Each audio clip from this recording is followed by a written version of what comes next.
السلام عليكم ورحمة الله وبركاته. الحمد لله وكفى والسلام على عباده الذين اصطفى أما بعد. الحمد لله الذي هدانا لهذا وما كنا لنهتدي لولا أن هدانا الله. প্রথমে আপনাদেরকে স্বাগত জানাচ্ছি আল কায়দাতুন নুরানিয়া কোর্সটিতে। এখানে আপনাদের ইনস্ট্রাক্টর হিসেবে আমি রয়েছি আব্দুল্লাহ আল মামুন। আশা করছি আপনারা সবাই ভালো আছেন। একটু কনফার্ম করবেন আপনারা আমার কথা শুনতে পাচ্ছেন কিনা। Recording in progress. আচ্ছা, আশা করছি আপনারা আমার কথা শুনতে পাচ্ছেন। তো আমরা প্রথমেই আজকে এই কায়দায়ে নুরানিয়া সম্পর্কে একটু ধারণা নিব, তারপরে আমরা আস্তে আস্তে সামনের দিকে আগাবো ইনশাআল্লাহ।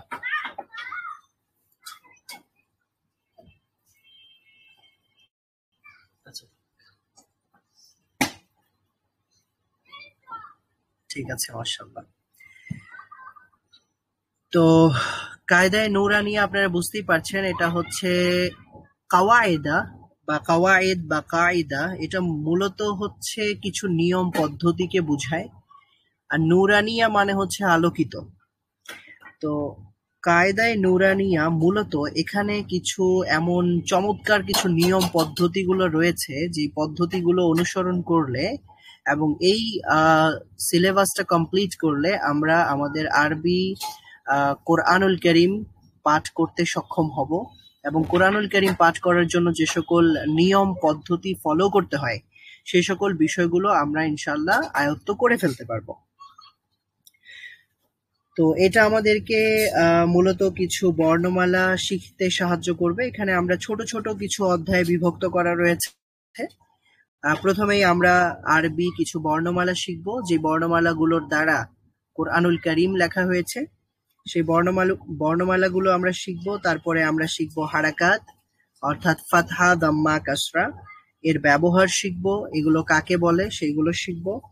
এবং তানবিন শিখবো আমরা। তানবিন মানে হচ্ছে দুই ফাতহা, ফাতহাতাইন, জাম্মাতাইন অথবা কাসরাতাইন, ডবল জাম্মা, ফাতহা অথবা কাসরা যেটাকে বলে আর কি।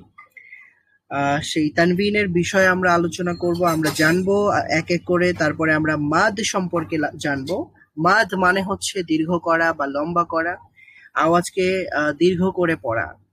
তো এই বিষয়ে আমরা জানবো সাকিনের ব্যবহার এবং তাজদিদের ব্যবহার সম্পর্কে, এবং তাজউীদের কিছু মৌলিক নিয়ম ওইখানে আমরা শিখব, যেভাবে আসলে কোরআনুল কারীম পাঠ করতে হয়।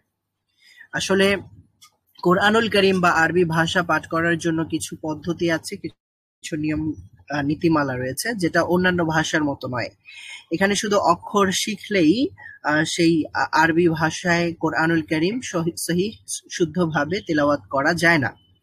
এখানে হরফের মাখরাজ সঠিকভাবে উচ্চারণ করতে হয়, যেটাকে আমরা প্রোনাউন্সিয়েশন বলে থাকি।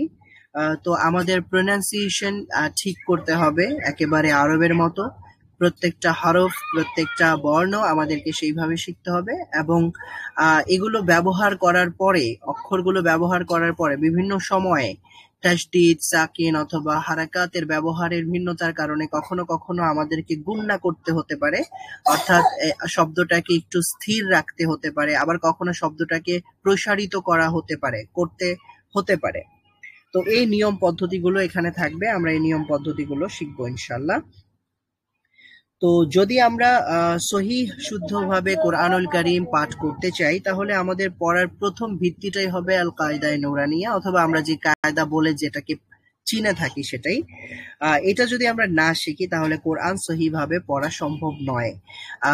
আমরা যদি হরফ না চিনি, বর্ণমালা না চিনি, অথবা যে নিয়মগুলা রয়েছে, কোথায় এক আলিফ টান দিতে হবে, কোথায় 3 আলিফ টান দিতে হবে, কোথায় 4 আলিফ টান দিতে হবে, এটা যদি আমাদের জানা না থাকে, তাহলে শুধুমাত্র হরফ চিনলেও কিন্তু কোরআনুল কারীমকে সহিভাবে শুদ্ধভাবে চেনা পড়া সম্ভব নয়।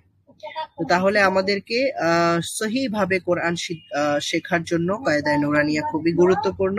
শুদ্ধ উচ্চারণের জন্য এটা খুবই গুরুত্বপূর্ণ, আমাদেরকে খুবই সাহায্য করবে কিভাবে আমরা শুদ্ধভাবে এই উচ্চারণগুলো করতে পারি।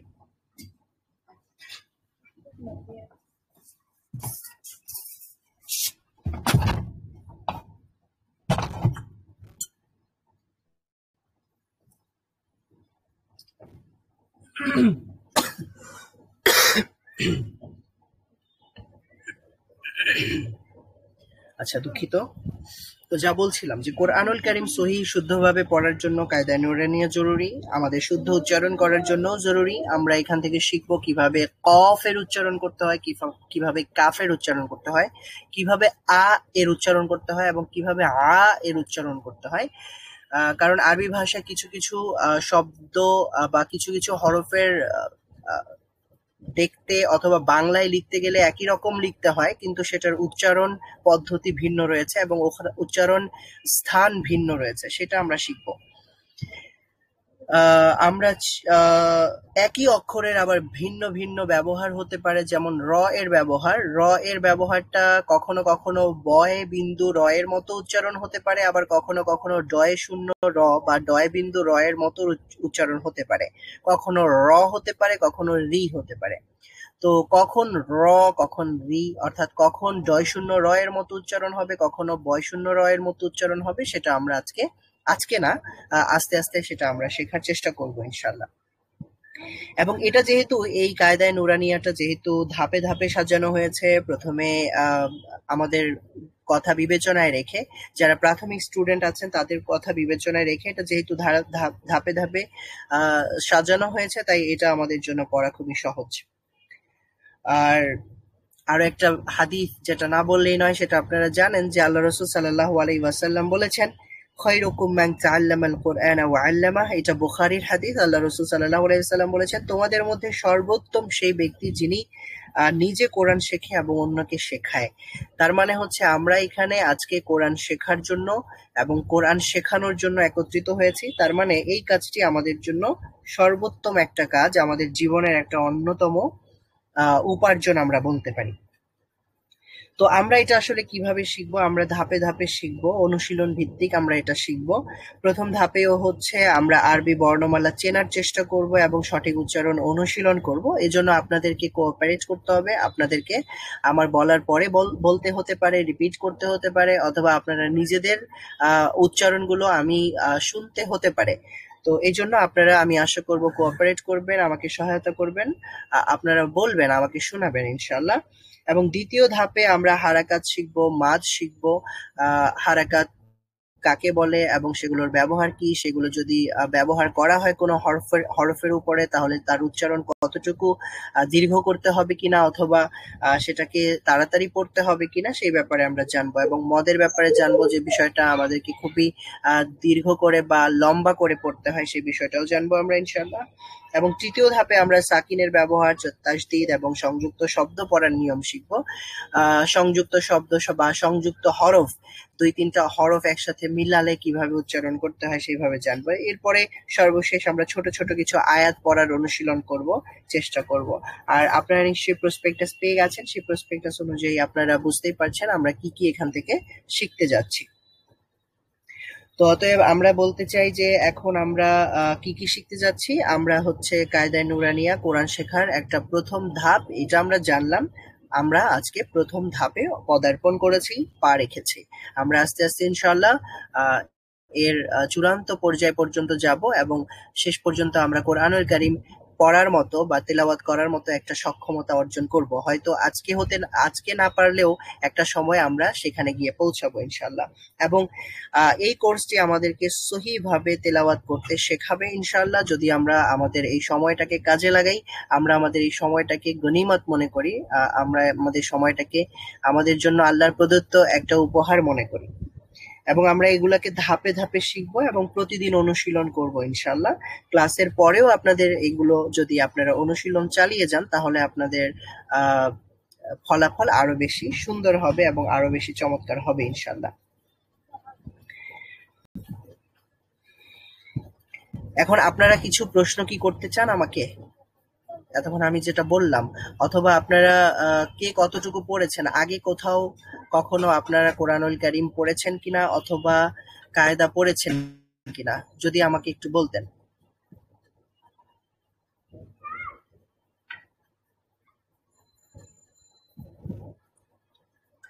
আসসালামু আলাইকুম ওয়া রাহমাতুল্লাহ। ওয়ালাইকুম আসসালাম ওয়া রাহমাতুল্লাহ। জি বলুন। জি আমি পড়েছি কিন্তু আমার ওই যে সহি করতে হবে আর কি, তো আমি প্রথম থেকেই শিখতে চাই আর কি। ও আচ্ছা, প্রথম থেকেই শিখতে চাচ্ছেন, মাশাআল্লাহ। জান্নাতুল ফেরদাউস আপনি প্রথম থেকে শিখতে চাচ্ছেন, মাশাআল্লাহ, খুব ভালো লাগলো। আমি আব্দুল্লাহ আল মামুন নিশ্চয়ই জানেন, এবং আপনি জান্নাতুল ফেরদাউস। তো পুরো রমজান জুড়ে যতদিন ক্লাস হবে আমরা ইনশাআল্লাহ একসাথে ক্লাস করব। তারপরে রয়েছেন সাকিব, তারপরে তাসদিক রয়েছেন। আপনি বলতে চাচ্ছেন কিছু? আসসালামু আলাইকুম হুজুর। ওয়ালাইকুম আসসালাম ওয়া রাহমাতুল্লাহ। জি বলুন। হুজুর আমি একদম নতুন, মানে আমার ওইভাবে শেখা হয়নি। ও আচ্ছা নতুন আচ্ছা, থেকে শিখবো একেবারে প্রথম ইনশাআল্লাহ। থেকেই শিখতে চাচ্ছেন, কোনো সমস্যা নেই। আমরা ইনশাআল্লাহ। একেবারে প্রথম থেকেই পড়বো, দেখতেই পাচ্ছেন আলিফ বা তা তা, এখান থেকে আমরা পড়বো একেবারে শুরু থেকে, কোনো ভয় পাওয়ার কিছু নেই। ওকে, তারপরে সাকিব রয়েছেন। সাকিব, আপনি কি বলবেন কতটুকু পড়েছিলেন আগে?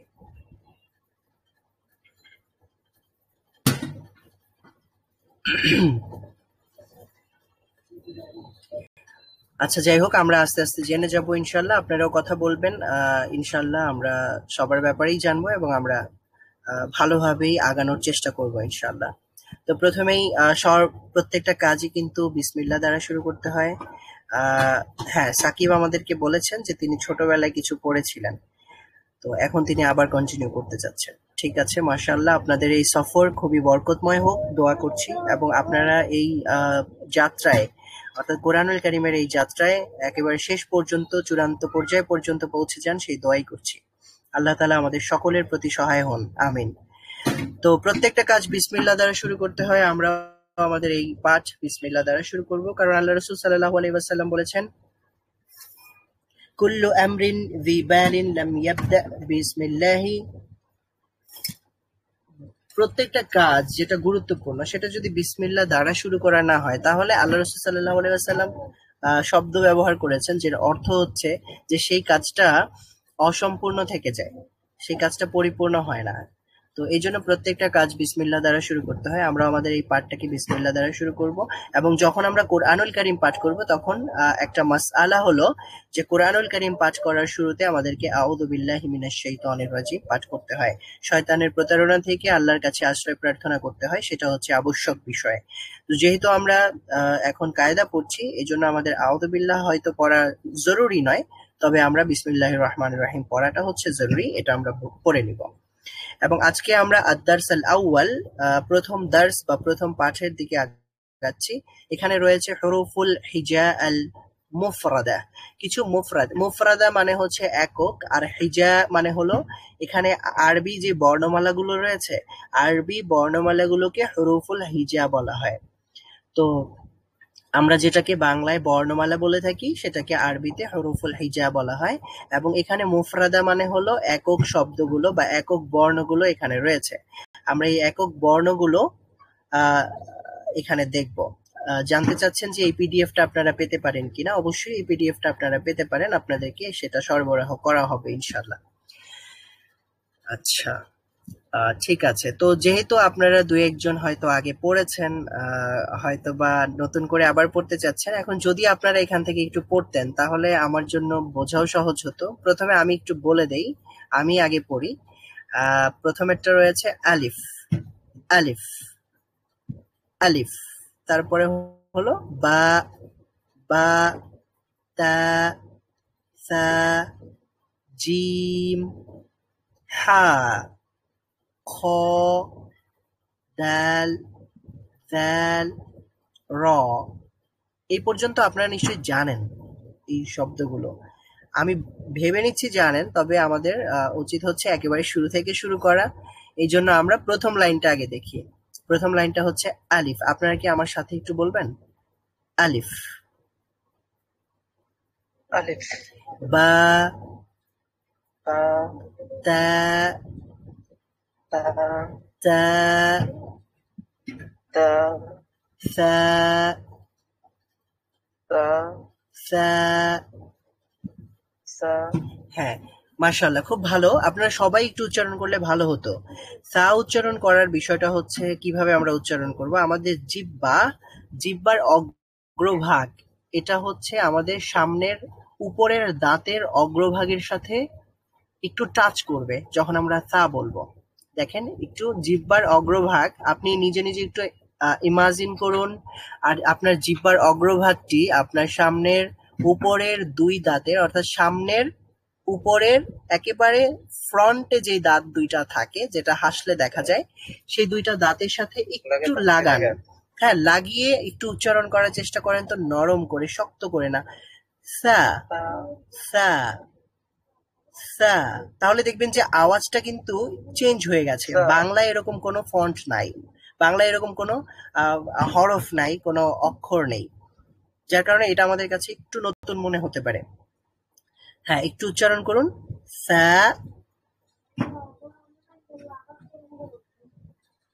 হ্যাঁ, সবাই একটু বললে ভালো হয়, আমি বুঝতে পারবো যে এটা উচ্চারণটা হয়ে গেছে কিনা, যেহেতু আমরা শুদ্ধ করতে এসেছি, সহি করতে এসেছি। সা বলুন। সা সা। তাহলে এটা আমরা কিভাবে উচ্চারণ করব বলুন তো? সা এর উচ্চারণটা কিভাবে করব? জিহ্বার অগ্রভাগ সামনের উপরের দাঁতের অগ্রভাগের সাথে টাচ করব, মিলাবো, তারপরে আমরা উচ্চারণ করব সা সা। গুড, মাশাআল্লাহ। আর জিমের উচ্চারণটা এটা আমাদের সহজ, আমরা করতে পারি। জিম বলুন, জিম। তাহলে আলিফ বা আলিফ তা সা জিম। গুড। আলিফ বা তা সা জিম। আলিফ বা তা সা জিম। একজন বলবেন? আলিফ তা তা সা জিম। মাশাআল্লাহ। হ্যাঁ, এখন আরেকজন বলেন। হ্যালো হ্যালো, আমার কথা শোনা যাচ্ছে? হ্যাঁ হ্যাঁ, শুনতে পাচ্ছি, বলুন। জি। আলিফ বা তা তা জিম। মাশাআল্লাহ, ঠিক আছে। তারপরের অক্ষরটা হচ্ছে হা। হা বলুন আমার সাথে। হা। হ্যাঁ এখানে আমরা বাংলায় যেভাবে হা বলি এটা আলাদা। তো এখানে আমাদের বলতে হয় আমাদের যে কণ্ঠনালী রয়েছে, আমাদের গলায় যতটুকু কণ্ঠনালী আছে, এই গলার একেবারে ভোকাল যে কর্ড আছে যেখান থেকে মনে করেন যে আমাদের শব্দগুলো উচ্চারিত হয়, ভোকাল কর্ডে এক ধরনের স্ট্রেস তৈরি করতে হয়, একটা চাপ দিতে হয়। মানে একেবারে এটাকে বলে হলকের মধ্যখান থেকে হা উচ্চারিত হয়। তো হলক মানে হচ্ছে গলা বা কণ্ঠনালী, কণ্ঠনালীর মধ্যভাগ থেকে হা উচ্চারণ করতে হয়। আর হা উচ্চারণ করার সময় একটু স্ট্রেস তৈরি করতে হয়, একটু চাপ দিতে হয়, গলার মধ্যে একটু চাপ দিতে হয়। আর এই চাপটা অবশ্যই হাত দিয়ে নয়, এটা গলা দিয়েই দিতে হয়। একটু ট্রাই করেন, বলেন হা। হ্যাঁ গুড। হা হা। মাশাআল্লাহ, হচ্ছে। হা হ্যাঁ খ খ খ খ দাল দাল দাল দাল জাল দাল জাল। দাল। ওকে, এখানে আমরা দুইটা অক্ষর দেখেছি, একটা দেখেছি সা, আরেকটা অক্ষর দেখলাম জাল। তো এই দুইটা অক্ষর একই জায়গা থেকে উচ্চারিত হয়, তার মানে হলো এই দুইটা অক্ষর বা এই দুইটা হরফের মাখরাজ কিন্তু একটাই। সা আমরা কিভাবে উচ্চারণ করেছিলাম? জিহ্বার অগ্রভাগ সামনের দাঁতের উপরের অগ্রভাগের সাথে মিলিয়ে আমরা সা বলেছিলাম। তেমনি ভাবে জালও উচ্চারণ করার সময় আমরা সেই জায়গাটা থেকেই উচ্চারণ করব। আমরা বলবো জাল। বলুন That. জাল। জাল হ্যাঁ, যদি আমরা যা বলি তাহলে আওয়াজটা ডিফারেন্ট হয়ে যাবে, চেঞ্জ হয়ে যাবে। আমাদের বলতে হবে জাল। That. জাল জাল নরম করে, একটু নরম করে বলতে হবে। জাল। জাল That. জাল ওকে, জাল। That. জাল ঠিক আছে, তারপর বলুন সা। Sa. সা সা। Sa. সা জাল। That. জাল সা। সা জাল। জাল সা। Sa. সা জাল। জাল তাহলে এই দুইটা অক্ষরের মাখরাজ আমরা একই রকম পেলাম, আর বাকিগুলোর মাখরাজও আমরা শিখবো ইনশাল্লাহ এক এক করে। তারপরে রয়েছে র। র। র আসলে এটা উচ্চারণ করতে হয় র। ডয় শূন্য র এর মতো। তো এটার উচ্চারণের সময় আর র তো সাধারণত জিহ্বার যে অগ্রভাগ আছে সেটা উপরের তালুর সাথে যুক্ত করলেই র হয়ে যায়। মানে জিহ্বার অগ্রভাগ, অথবা আমরা পিঠ বলতে পারি, পৃষ্ঠ। জিহ্বার অগ্রভাগের পৃষ্ঠ মানে হলো হালকা একটু অংশ, এটা উপরের যেই দাঁত রয়েছে দাঁতের গোড়ার দিকে মাড়িতে যুক্ত হতে হয়। র। র। র। বলুন র। র র। র হ্যাঁ, তো র। যখন আমরা র বলার সময় র র র, হ্যাঁ ঠিক আছে, র এটা যদি আমরা উপরের দাঁতের গোড়ার সাথে যুক্ত করে বলি, জিহ্বার অগ্রভাগের একেবারে পৃষ্ঠটা যদি আমরা একটু টাচ করে রটা বলি, তাহলে কিন্তু সুন্দর উচ্চারণ হয়ে যাবে, সুন্দর একটা সাউন্ড তৈরি হবে। র। র র। বলুন র। র র। ঠিক আছে, তাহলে এখন এই দ্বিতীয় লাইনে রয়েছে হা। Ha. খ। খ দাল। Dal. দাল দাল। Dal. দাল র। Ra. র হা। Ha. হা খ। খ দাল। দাল দাল। জাল র। র আচ্ছা, এই লাইনটা একটু আমাকে বলুন একজন। হা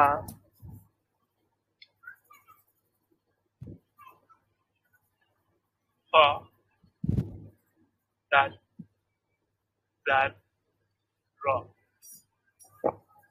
হা হা খ দাল দাল র মাশাআল্লাহ। তাহলে আমরা শিখলাম আলিফ, বা, তা, সা, তা জিম, জিম হা, খ, দাল, দাল, র। Ra. এখন আমরা যদি পরবর্তী অক্ষরগুলোতে যাই, এখানে শুরুতে রয়েছে জা। জা। বলুন জা জা। এটা কিন্তু জা। জালের মতো এত নরম করে হচ্ছে না। জাল আমরা যখন উচ্চারণ করেছি তখন বলেছি জাল, আর যখন আমরা যা উচ্চারণ করছি এটা শক্ত হয়ে যাচ্ছে কিছুটা।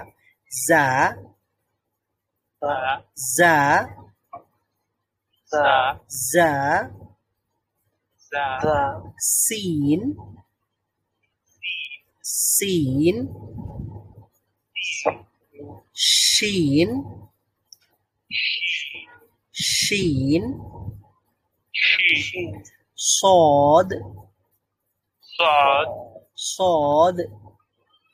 Sad. ضاد. Dad. ضاد। Dad. আচ্ছা, দদ উচ্চারণের সময় আমাদের যেটা করতে হয়, যেমন সাধারণত দদ আমরা উচ্চারণ করার সময় দালের মতোই উচ্চারণ হয়ে যায় অনেক ক্ষেত্রে। তবে দালটা আমরা যেভাবে উচ্চারণ করেছি, দালটা উচ্চারণ করার সময় আমাদের প্লেস অফ আর্টিকুলেশন কোনটা ছিল, আমরা যেখান থেকে অর্থাৎ মাখরাজ কোনটা ছিল, আমরা বলেছিলাম দাল উচ্চারণ করার সময় ন্যাচারালি কি কি ব্যবহার করতে হয়। দাল উচ্চারণ করার সময় জিহ্বা ব্যবহার করতে হয়, দা, এবং দাঁতও ব্যবহার করতে হয়, দাঁতের সাথেও যুক্ত হয় দাল উচ্চারণ করার সময়। যখন আমরা দদ উচ্চারণ করব, দদ, তখন কিন্তু জিহ্বার যে অগ্রভাগটা, জিহ্বার অগ্রভাগ দাঁতের সাথে যুক্ত হয়ে দাল উচ্চারণ হয়েছিল, তেমনি ভাবে কিন্তু দদটা উচ্চারণ হবে না। দদটা উচ্চারণ করার সময় আমাদের দদ এবং জ, এই যে এখানে একটা অক্ষর রয়েছে জ, দদ এবং জ এর দুইটার মাঝামাঝি একটা শব্দ প্রডিউস হবে, এবং এটা উচ্চারণ করার সময় মাখরাজ যেটা, অর্থাৎ প্লেস অফ আর্টিকুলেশন হলো জিহ্বার গোড়ার কিনারা, জিহ্বার গোড়ার একটা পার্শ্ব, জিহ্বার গোড়ার একটা পার্শ্ব, এটা উপরের দাঁতের মাড়ির সঙ্গে লাগিয়ে উচ্চারিত হবে। গদ, গদ, বুঝতে পেরেছেন? গদ, দদ গদ, দদ গদ। dog, হ্যাঁ, dog, তো জিহ্বার সামনের ভাগটা নয়, বরং জিহ্বার পার্শ্ব, জিহ্বার একটা পার্শ্ব সাইড, একটা এক পার্শ্ব, এটা উপরের সামনের দাঁতও নয়, বরং উপরে একেবারে শেষের দিকে যে দাঁতগুলো রয়েছে আমরা যেগুলো দিয়ে চাবাই, সেই দাঁতগুলোর উপরের দাঁতগুলোর সাথে যুক্ত হবে। জিহ্বার গোড়ার একটা পার্শ্ব উপরের দাঁতের গোড়ার দিকে যুক্ত হবে, এটা তখন উচ্চারিত হবে গদ, গদ, গদ। হ্যাঁ, বলুন তো, গদ, দদ গদ, দদ গদ, dog, দদ গদ। dog, ঠিক আছে, আজকে আমরা অক্ষরগুলো চিনে নেই। ইনশাআল্লাহ পরবর্তী ক্লাসে আমরা একটু দেখার চেষ্টা করব আসলে গদ কিভাবে উচ্চারণ করে। অ্যানিমেশনের মাধ্যমে যদি দেখা সম্ভব হয় আমরা সেভাবে দেখব, অথবা উচ্চারণটা আমরা আরো একটু আয়ত্ত করার চেষ্টা করব ইনশাআল্লাহ। তাহলে এখানে দেখেন, আমরা যে অক্ষরগুলো দেখলাম, আজকে শিখলাম, এখানে রয়েছে সর্বশেষ আমরা যে অক্ষর 5টা শিখেছি, সেটা হচ্ছে জা, বলুন, জা, za, সিন, sin, শিন, shin, সদ, sod, গদ, দদ গদ, dog, গদ। dog, দদ ওকে, জা, za, সিন, শিন শিন, shin, সদ, sod, গদ, দদ গদ। dog, ওকে, এই লাইনটা একজন আমাকে বলুন তো। জা শিন সিন, শিন সিন শিন সদ দদ মাশাআল্লাহ। এবার আরেকজন বলুন। zal, sin, shin, sod, sod, না sod হবে, sod, হ্যাঁ, দদ, দদ, dog, dog, dog, dog, মানে কিছুটা দ, দালের মতো, আবার কিছুটা দ এর মতো, ঠিক আছে? দদ, dog, dog, হ্যাঁ, ঠিক আছে। তারপরে এখানে কিছু সব অক্ষর রয়েছে, ত, dog, জ, dog, আইন। আই, এখানে জ যে আমরা উচ্চারণ করলাম, জ এর উচ্চারণটাও কিন্তু ওই যে আমরা উচ্চারণ করেছিলাম সা, জাল, মনে আছে আপনাদের? সা এবং জাল আমরা উচ্চারণ করেছিলাম সা, জাল, তেমনি হবে জ, ওই একই জায়গা থেকে উচ্চারিত হবে। তো আমাদের ওই জিহ্বার আগা বা জিহ্বার অগ্রভাগ, এটা সামনের উপরের দাঁতের অগ্রভাগের সাথে সংযুক্ত হয়ে উচ্চারিত হবে জ। the, জ। the, ওকে, ঠিক আছে। তাহলে প্রথম অক্ষরটা হচ্ছে ত, the, ত, the, জ, the, আইন, ein, গইন, gain, ফা, fa, ফা।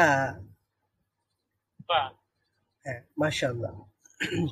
তাহলে ফাটা উচ্চারণ করতে হয়, ফাটা ভিন্ন, বাংলার মতো নয়। বাংলাতে রয়েছে ফ অথবা ফা, আমরা বলি দুইটা ঠোঁট দিয়ে উচ্চারণ ফা করতে হয় বা ফ করতে হয়, কিন্তু এখানে দুইটা ঠোঁট দিয়ে নয়, উচ্চারণ করতে হয় নিচের ঠোঁট আর উপরের দাঁত ব্যবহার করতে হয়। উপরের দাঁতটা নিচের ঠোঁটের সাথে, নিচের ঠোঁটের সাথে লাগবে, তারপরে ফা উচ্চারিত হবে। fa, হ্যাঁ, fa, ফা।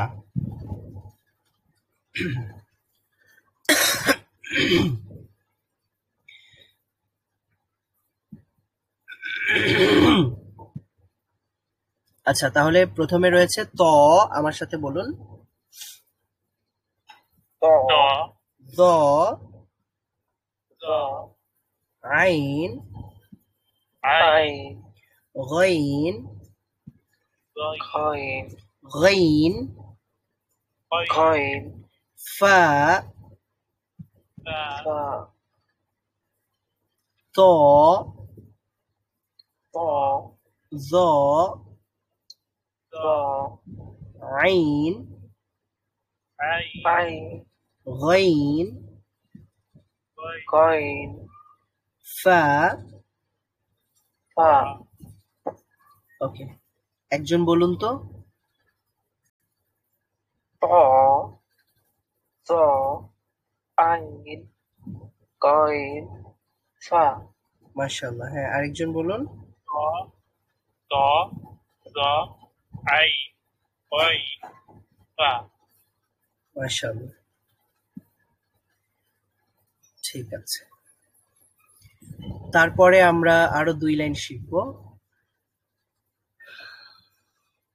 প্রথমে রয়েছে কফ, of, cough, of, calf, of, calf. of, তো এখানে দুইটা অক্ষর রয়েছে, প্রায় কাছাকাছি উচ্চারণ, কিন্তু দুইটা অক্ষরের উচ্চারণের জায়গা হচ্ছে ভিন্ন। জিহ্বার যেই একেবারে শেষ ভাগ রয়েছে, অর্থাৎ যেটাকে আমরা জিহ্বার গোড়াও বলতে পারি, জিহ্বার একেবারে শেষ ভাগ, অর্থাৎ গলা, যেখান থেকে গলা শুরু হয়ে গেছে, জিহ্বার অগ্রভাগ থেকে নিয়ে আস্তে আস্তে পেছনের দিকে গেলে যেই জায়গাটাতে আমরা গিলে ফেললে কোনো খাবার ভিতরে চলে যায়, তো সেই জায়গাতে জিহ্বার যে অংশটা রয়েছে সেটাকে বলা হয় জিহ্বার একেবারে শেষ প্রান্ত অথবা সেই জিহ্বার গোড়া। তো সেই জিহ্বার গোড়াটাই তার উপরের, সমান বরাবর উপরের যে তালু রয়েছে, সেই উপরের তালু প্লেট রয়েছে, সেই প্লেটের মধ্যে সেখানে ঘর্ষণ লাগবে, সেখানে যুক্ত হবে, সেখানে লাগবে, সেখানে লেগে উচ্চারণ হবে কফ। আপনারা বলুন ক, cough, ক, ক, কফ। একটু কফ, একটু খেয়াল করে দেখুন, কফ। একটু ইমাজিন করুন, দেখেন আপনার জিহ্বার গোড়াটা কিন্তু উপরের তালুর সঙ্গে লাগলো কফ বলার সময়, কিন্তু যখন আমরা কাফ বলবো তখন কিন্তু ওই জিহ্বার গোড়াটা উপরের তালুর সাথে লাগবে না, এখানে জিহ্বার গোড়া থেকে কিছুটা সামনে আগাতে হবে, কিছুটা সামনে আগিয়ে সেই অংশটা উপরের তালুর সাথে লাগবে, তখন গিয়ে কাফ উচ্চারণ হবে। একটা হচ্ছে কফ, আরেকটা হলো calf. of, of, of, of, good. Cough, of, calf, of, cough, of, calf. of, cough, লাম, lam, লাম, মিম, লাম, lam, মিম, mim, নুন, তারপরে হচ্ছে নুন।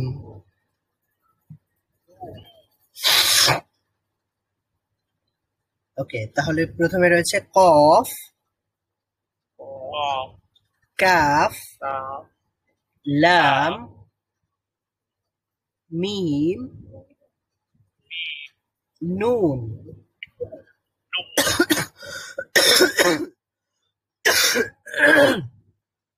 কফ, qaf, কাফ, qaf, লাম, lam, মিম, নুন। আচ্ছা, লামের মাখরাজটা বলি আমরা, জানতে চেয়েছেন। তো লামের মাখরাজটা হলো কিভাবে আমরা উচ্চারণ করব, জিহ্বার যে অগ্রভাগ রয়েছে, জিহ্বার অগ্রভাগের একটু পার্শ্ব, একটু কর্নার, সামনের উপরের এক পাশের দাঁতের, সামনের যে উপরের দাঁতগুলো রয়েছে সেই দাঁতের এক পাশের গোড়ার সঙ্গে লাগিয়ে লাম উচ্চারণ হবে।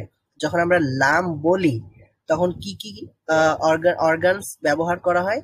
প্রথমেই হচ্ছে জিহ্বার আগা ব্যবহার করতে হয়, অর্থাৎ জিহ্বার অগ্রভাগ ব্যবহার করতে হয়, এবং লাম বলার সময় ওই দাঁতের গোড়াও ব্যবহার করতে হয়। দাঁতের গোড়ার মধ্যে ওই জিহ্বার অগ্রভাগটা যুক্ত করতে হয়, লাগাতে হয়, লাম উচ্চারিত হয়। তাহলে আমরা বলতে পারি লামের মাখরাজ হচ্ছে জিহ্বার অগ্রভাগের পার্শ্ব, লাম, লাম। অগ্রভাগের পার্শ্ব মানে কি, একটা পার্শ্ব আর কি। এখন ডান পার্শ্ব না বাম পার্শ্ব এমন কোনো কিছু লাগানো দরকার নেই। সামনের দিকে যেটা আমাদের ইজিলি লাগানো যায় সেটাই আমরা লাগাবো, অর্থাৎ সামনের যে পার্শ্বটা রয়েছে, সামনের যে কিনারাটা রয়েছে। তো আমরা জিহ্বার অগ্রভাগের কিনারা সামনের উপরের এক পাশের দাঁতের গোড়ার সঙ্গে লাগিয়ে লাম উচ্চারণ করব। লাম, লাম, বলুন লাম। লাম, আর মিম, মিম উচ্চারণ করার জন্য আমাদের কিছুই লাগবে না। মি, এটাতে মূল সাউন্ডটা হচ্ছে ম, আর ম উচ্চারণ করতে তো দুইটা ঠোঁট দরকার হয়, ম বা মিম। মিম, এটার নাম হচ্ছে মিম, তবে এটার মেইন সাউন্ড হচ্ছে ম, আর এটার মেইন সাউন্ড হচ্ছে ল, এটা আপনারা জানেন। মিম। আর নুনের মাখরাজ হচ্ছে, নুন কিভাবে আমরা উচ্চারণ করব? নুনের মাখরাজ আসলে সাউন্ডটার মাখরাজ বের করতে হবে। পুরো নুন উচ্চারণ করতে গেলে তো আমাদের আহ, দেখা যাচ্ছে আরো কিছু অক্ষরের ব্যবহার হবে, তারপরে সেগুলোর মাখরাজ লাগবে, এমন না। নুনটা শুধুমাত্র একটা সাউন্ড, হচ্ছে ন সাউন্ড। ন সাউন্ডটাকে আমাদের প্রডিউস করতে হলে কি কি লাগে?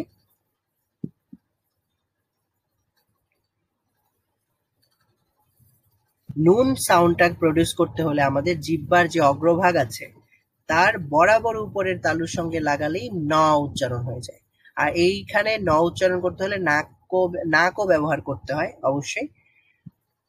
জিহ্বার অগ্রভাগ তার বরাবর উপরের তালুর সঙ্গে লাগালেই নুন উচ্চারিত হয়। বুঝতে পেরেছেন? তাহলে এখন দেখলাম কফ, কাফ, qaf, লাম, লাম, lam, মিম, mim, নুন। nun, ঠিক আছে, মাশাআল্লাহ। এটা, এই লাইনটা একজন বলুন। কফ, হ্যাঁ, কফ, তারপর কাফ, কফ, কাফ, লাম, মিম, নুন। মাশাআল্লাহ। হ্যাঁ, আরেকজন বলুন। qaf, qaf, lam, মাশাআল্লাহ, ঠিক আছে। তারপরে সর্বশেষ লাইন, এর মাধ্যমে আমাদের পুরো বর্ণমালা শেখা হয়ে যাবে ইনশাল্লাহ। প্রথমে রয়েছে ওয়াও। wow, ওয়াও, ওয়াও আমরা কিভাবে উচ্চারণ করব? ওয়াও উচ্চারণ করার জন্য আমাদের শুধুমাত্র দুইটা ঠোঁট ব্যবহার করা হবে। দুইটা ঠোঁট, ওয়া, ওয়া সাউন্ড, ওয়া সাউন্ড। তো ওয়া সাউন্ড প্রডিউস করতে হলে আমাদের শুধু দুইটা ঠোঁটকে প্রথমেই হচ্ছে একটু গোল করতে হয়, তারপরে একটু আস্তে আস্তে প্রসারিত করতে হয়। ওয়া, ওয়া, মানে ভিতর থেকে সাউন্ডও প্রডিউস হবে এবং আমার ঠোঁটটা ছোট অংশ মানে ছোট্ট গোলাকার থেকে একটু বড় গোলাকার হবে, তাহলে ওয়া হয়ে যাবে, ওয়া। তাহলে ওয়াও উচ্চারণ করার জন্য আমার দুই ঠোঁট ব্যবহার করতে হয়, বা উচ্চারণ করার জন্য দুইটা ঠোঁট ব্যবহার করতে হয়। মানে দুইটা ঠোঁট যখন বন্ধ করে রাখি, বন্ধ করে যখন সাউন্ড এসে আমার দুইটা ঠোঁটটাকে খুলে ফেলে, বা, তখনই ব উচ্চারণ হয়, ব, অথবা আমরা বলতে পারি বা। এবং আরেকটা অক্ষর উচ্চারিত হয়, সেটা হচ্ছে মিম। মিমও উচ্চারণ, ম, ম, মিমও উচ্চারণ করার সময় দুইটা ঠোঁট ব্যবহৃত হয়। তাহলে ওয়াও আমরা দুই ঠোঁট দিয়ে ব্যবহার করব, ওয়া। এবং হা, এটা রয়েছে হা। আমরা প্রথমে একটা হা পড়েছিলাম, হা, যেখানে স্ট্রেস দিতে হয়েছে, আমাদেরকে একটা চাপ দিতে হয়েছে হা উচ্চারণ করার সময়। কিন্তু এখানে যে হাটা রয়েছে, এই হাটা উচ্চারণ করার সময় আমাদেরকে চাপ দিতে হবে না, স্বাভাবিকভাবে আমরা হা বলবো, যেমনটা আমরা বাংলায় বলে থাকি। তাহলে এটা হচ্ছে হা। বলুন, এটা কি? হা, হা, একেবারে স্বাভাবিক, হা, ন্যাচারাল, হা। হা, তারপরে রয়েছে হামজা। হামজা, হামজা, এটার উচ্চারণ হচ্ছে এটার এই বর্ণটার নাম হচ্ছে হামজা, তবে এটার সাউন্ড হচ্ছে আ। এটা হচ্ছে আ সাউন্ড, যেমনটা আলিফের যে সাউন্ডটা ছিল, আলিফের যেমন সাউন্ড আ, তেমনি ভাবে হামজা এর সাউন্ডটাও হচ্ছে আ। তবে আলিফটা মূলত বলা হয় যখন আলিফের মধ্যে কোনো হারাকাত থাকে না, যেমন ফাতহা থাকে না, জাম্মা থাকে না, কাসরা থাকে না, অথবা আমরা যেটা বলতে পারি জবর থাকে না, জের থাকে না, পেশ থাকে না, তখন সেটাকে আলিফ বলা হয়। আর যখন সেখানে ফাতহা, দাম্মা, কাসরা থাকে, তখন সেটাকে হামজা বলা হয়। তো আবার অনেক সময় হামজা আলাদাভাবেও লেখা হয়। তো হামজা এর উচ্চারণ আয়ের মতোই, অথবা আই হচ্ছে হামজা। তাহলে এই অক্ষরটার নাম হলো হামজা। তারপরে আমরা এখানে একটা ইয়ায়ে মারুফ দেখতে পাচ্ছি, ইয়া, এবং আরেকটা ইয়ায়ে মাজহুল দেখতে পাচ্ছি, ইয়া। দুইটাই হচ্ছে ইয়া। আসলে লেখা হয় দুই ধরনের, দুই ভাবে, কিন্তু উচ্চারণে দুইটার আলাদা কোনো ভিন্নতা নেই আরবি ভাষায়। যদিও অন্যান্য ভাষায় অথবা উর্দু ভাষায় ভিন্ন ব্যবহার রয়েছে। একটার উচ্চারণ ই হয়, আরেকটার উচ্চারণ এ হয়। অর্থাৎ একটার উচ্চারণ হচ্ছে রস্বইকার, আরেকটার উচ্চারণ হচ্ছে একার। তবে আরবিতে এমনটা নেই। আরবিতে হচ্ছে শুধুমাত্র একটা জায়গাতেই হয় ইয়ায়ে মাজহুল, এই যে এরকম, সেটা হচ্ছে বিসমিল্লাহি মাজরেহা, এরকম একটা আয়াত আছে কোরআনুল কারীমে, সেখানে শুধুমাত্র মাজহুলের উচ্চারণটা হয়, অর্থাৎ একারের উচ্চারণ হয়। এছাড়া আর বাকি কোথাও আরবি ভাষায় একারের উচ্চারণ নেই। আরবি ভাষায় শুধুমাত্র আকার, রস্যুকার, রস্যৌকার এবং রস্যইকারের উচ্চারণ আছে, এই তিনটা উচ্চারণ আছে। একারের উচ্চারণ নেই, ঔকার, ঐকার, এই উচ্চারণগুলো নেই। তো শুধুমাত্র একারের উচ্চারণটা, যে আয়াতটা বললাম বিসমিল্লাহি মাজরেহা, সেখানেই শুধু মাজরে বলার সময় এরকম সাউন্ডটা ব্যবহৃত হয়, এছাড়া আর কোথাও ব্যবহৃত হয় না। তাহলে এখানে আমরা দেখতে পাচ্ছি দুইটাই ইয়া, ইয়া, ইয়া। তাহলে আমরা শেষের লাইনটা যদি একবার পড়ার চেষ্টা করি, শেষের লাইনে রয়েছে ওয়াও, ওয়াও, হা,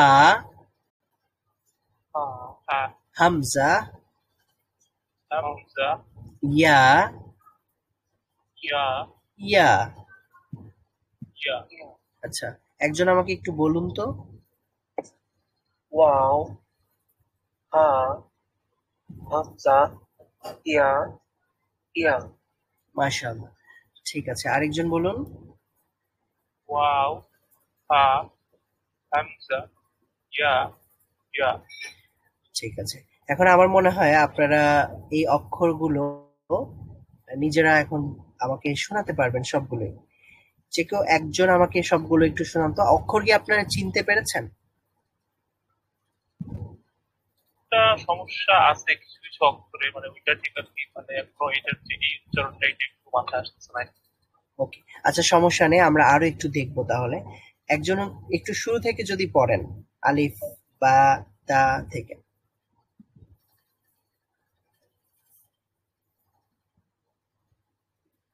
হ্যাঁ, কে পড়বেন? পড়েন।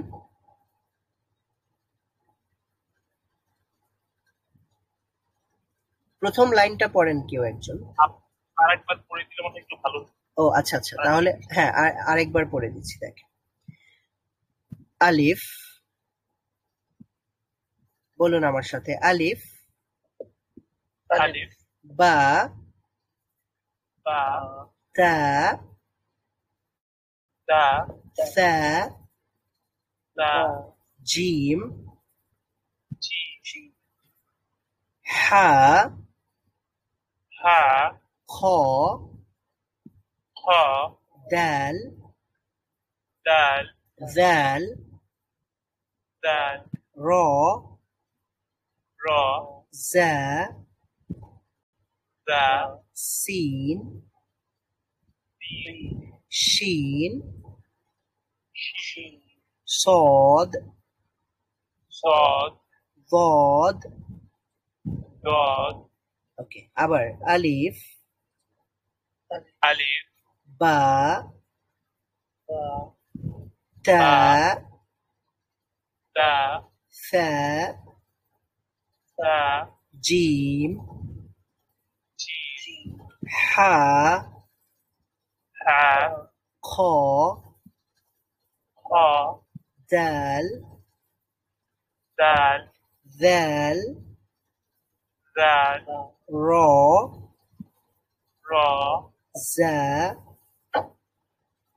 দা সিন সিন শিন শিন صاد صاد ضاد। ضاد। আচ্ছা, এখন কি বলা যাবে এই 3 লাইন? আমি একটু চেষ্টা করি। হ্যাঁ জি, অবশ্যই একটু চেষ্টা করুন।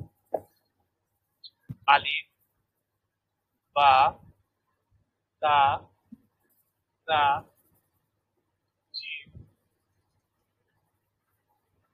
উস্তাদ, এটা একটু কি হা, এটা হচ্ছে হা হা হা খ দাল দাল র জাল জা দা সিন শিন صاد ضاد এটা কি হবে? ضاد। صاد ضاد জি, ضاد। ضদের ضاد মাখরাজটা বলেছিলাম জিহ্বার গোড়ার কিনারা, তার মানে হচ্ছে জিহ্বার শেষ ভাগের এক পার্শ্ব, জিহ্বার শেষ ভাগের এক পার্শ্ব সামনের উপরের এক পার্শ্বের, মানে সামনের না, তার বরাবর উপরের এক পাশের দাঁতের গোড়ার সঙ্গে লাগিয়ে ওয়াদ উচ্চারিত হয়। ওয়াদ ضاد ওয়াদ ওয়াদ। ضاد ঠিক আছে। ضاد। হ্যাঁ, আরেকজন চেষ্টা করুন আলিফ থেকে।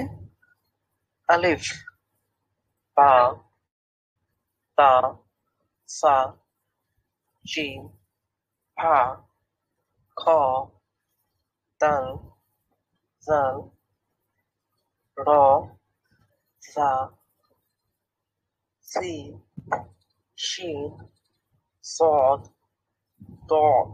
মাশাআল্লাহ, ঠিক আছে। আর কেউ চেষ্টা করবেন? আর কে আছেন?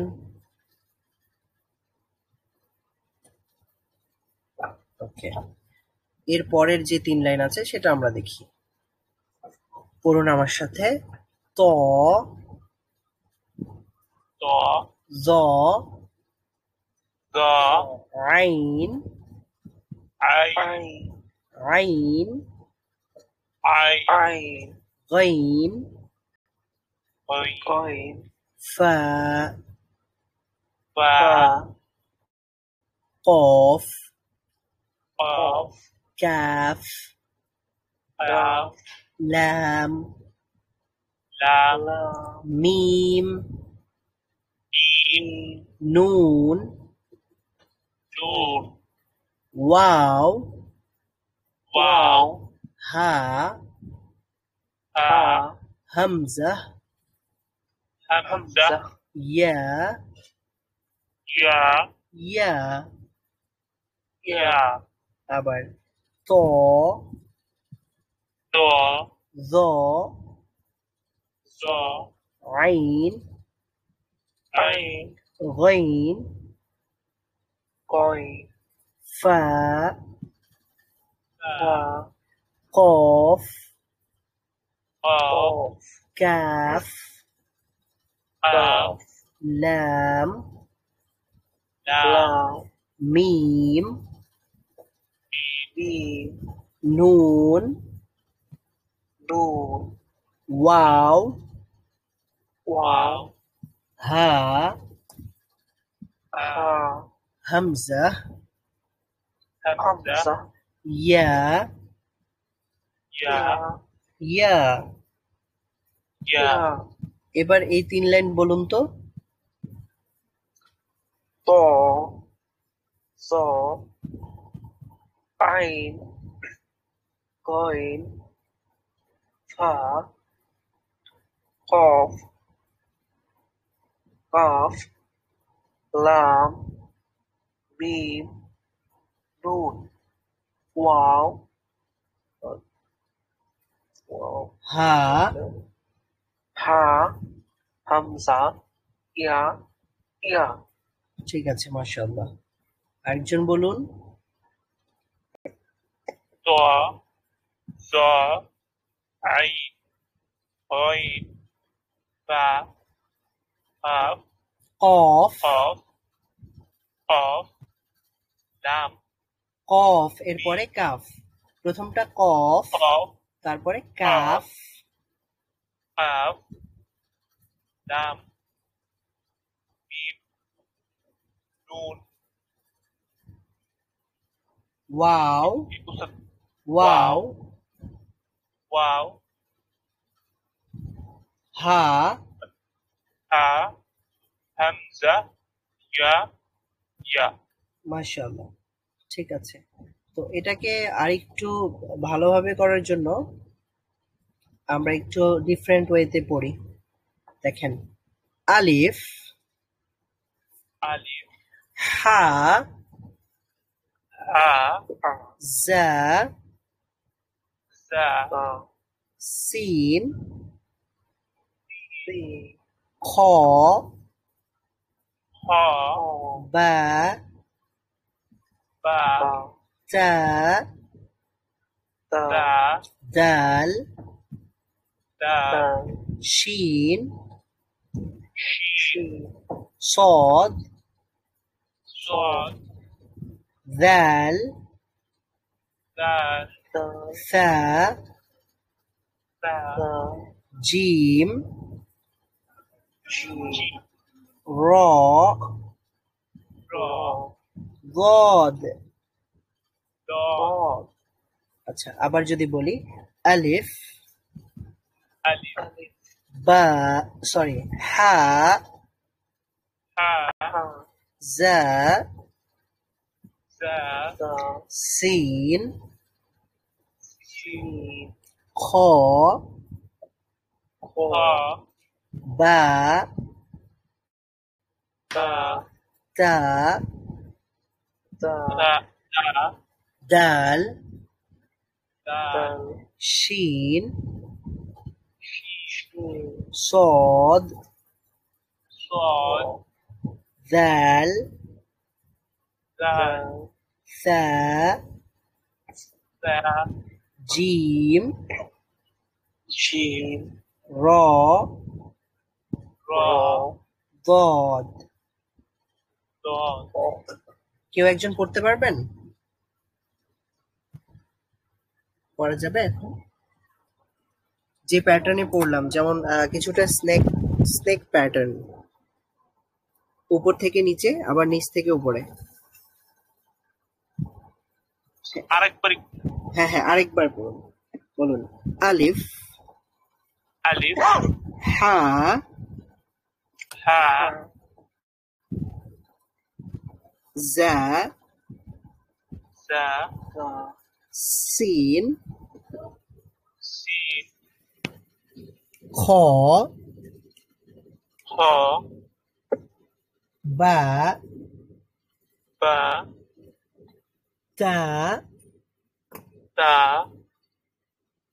দাল, দাল, শিন, শিন, صاد صاد,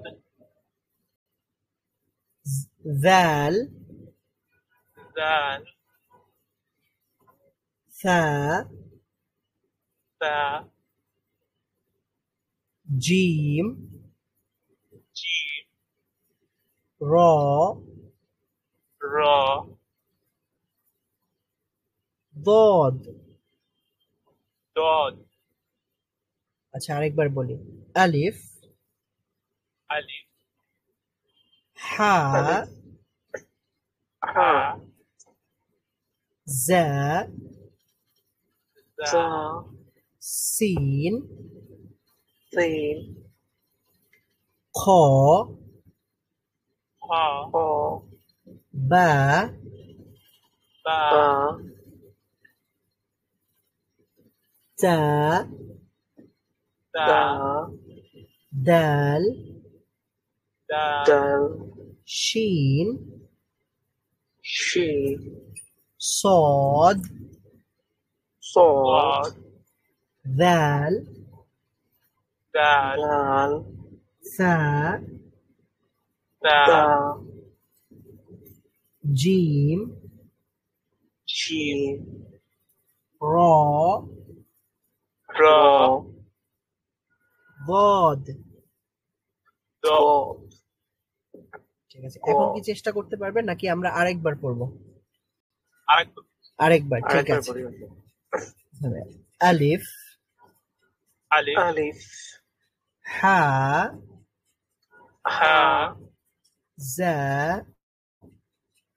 দা, দা, সিন, শিন, খ, খ, খ, বা, বা, তা, তা, দাল, দাল, দাল, শিন, শিন, صاد صاد, ذال দাল, জাল, ثاء দা, দা, ثاء দা, দা, ثاء, এটা সা। দা, জিম, জিম, র, র, ضاد। দ, ঠিক আছে, এবার একটু চেষ্টা করেন তো, সমস্যা নেই, ভুল হলে কোনো সমস্যা নেই। আমরা ভুল হবে তারপরে ঠিক করব, এজন্যই তো এখানে এসেছি, তাই না? আলিফ, হ্যাঁ, গুড, হা, মাশাআল্লাহ, জা, মাশাআল্লাহ। তারপর জায়ের পরে কি? সিন, সিন, গুড, মাশাআল্লাহ। খ, হ্যাঁ, খ, বা, তা, দাল, শিন, শিন, হ্যাঁ, গুড, শিন, صاد, জাল, সা, জিম, র, দ, মাশাআল্লাহ, সুন্দর হয়েছে। হ্যাঁ, আরেকজন বলুন। আলিফ, খ, হা, দাল, এটা হা, আলিফ, হা, আলিফ, হা, হা, জা, সিন, জা, তিন, খ, বা, তা, জিম, দদ, صاد صاد, জাল, দা, জিম, জিম, র, Ra. র Dot. গড। দ ঠিক আছে, মাশাআল্লাহ, খুব সুন্দর, চমৎকার। হ্যাঁ, এই অক্ষরগুলো কি এখন চেনা যাবে? যেমন এই অক্ষরটার নাম কি বলেন তো মাঝখানে? Al. দাল দাল। তারপর এই অক্ষরটা কি? র র। Ra. মাশাআল্লাহ। এইটা কি বলেন তো? সিন সিন। ঠিক আছে। তারপরে এইটা? না, উস্তাদ, সা পাশ উচ্চারণটা লেখা তো এই জন্য একটু সহজে যাচ্ছে, উচ্চারণটা না থাকলে মনে হয় ভালো হতো। ও আচ্ছা, উচ্চারণ যদি পড়তে পারেন তাহলে তো আপনি পেরেই গেছেন। মাশাআল্লাহ। মানে কিছুটা বোঝা যাচ্ছে তার কি সেটা দেখে আর কি।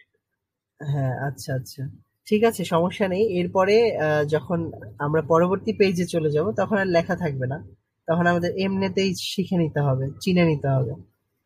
ওকে, আচ্ছা আচ্ছা আচ্ছা। সেটা দেখে ভয় পাওয়ার কিছু নেই, সেটাও আমরা শিখে যাব ইনশাল্লাহ, খুব সহজেই। ইনশাআল্লাহ। তো এটা নিশ্চয়ই হয়ে গেছে, এই 3 লাইন। এর পরের 3 লাইন আমরা একটু দেখি, সেটাকে আমরা ওই সাপের মতো করে পড়ি, মানে হলো যে প্যাটার্ন যেটা। পড়ুন তো আমার সাথে। তো তো কফ, কফ of. ওয়াও, ওয়াও Wow. হা, Ha. কাফ, Kaf. জ, The. জ আইন, Ain. লাম, Lam. লাম হামজা, হামজা Hamza. ইয়া, ইয়া Ya. মিম, মিম Mim. গাইন, গইন Gain. ফা, ফা নুন, নুন ইয়া। ইয়া Ya. আবার ত, ত কফ, কফ Of. ওয়াও, ওয়াও Wow. হা, Ha. কাফ, Kaf. জ, The. আইন, Ain. আইন লাম, Lam. হামজা, হামজা, Hamza. হামজা ইয়া, Ya. ইয়া মিম, Mim. গাইন, Gain. ফা, Fa. নুন, Nun. ইয়া। Ya. আবার ত, ত, To. কফ, Of. ওয়াও, ওয়াও Wa. হা, হা Ha. কাফ, Kaf. কাফ জ,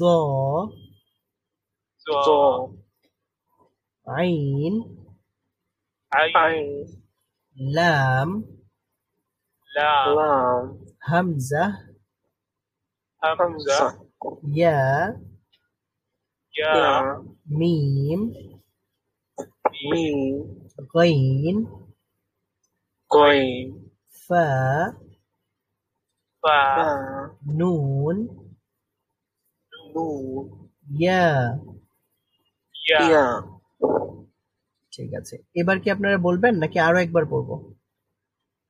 উস্তাদ আরো একবার বললে একটু ভালো। ওকে। ত, তো কফ, Of. ওয়াও, Wow. হা, Ha. কাফ, Kaf. জ, The. আইন, Ain. লাম, Lam. হামজা, Hamza. ইয়া, ইয়া Ya. মিম, মিম গাইন, Gain. গইন ফা, Fa. ফা নুন, Nun. ইয়া। ইয়া, ঠিক আছে, এবার চেষ্টা করবেন। ইনশাআল্লাহ হুজুর। ওকে, জি। ক, কফ, ওয়াও, হা, কাফ, জ, আইন, লাম, হামজা, ইয়া, মিম, গইন, ফা, নুন, ইয়া। মাশাআল্লাহ, সুন্দর। হ্যাঁ, আরেকজন বলেন। ত, কফ, হা, ওয়াও, ওয়াও, হা, কাফ,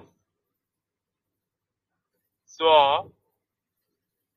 আইন, লাম, হামজা,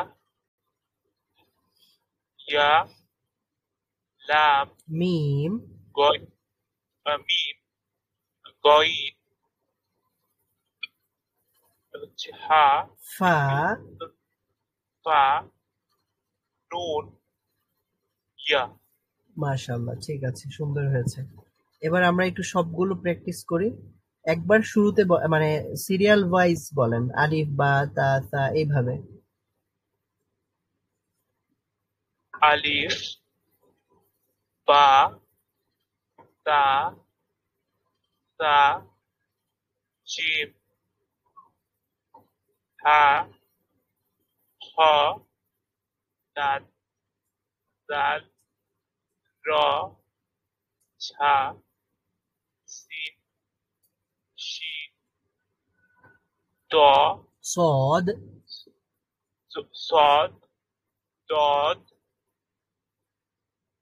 দ, দ, আইন, গইন, কাফ,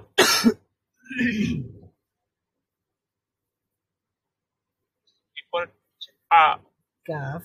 হ্যাঁ, কাফ, লাম, মিম, নুন,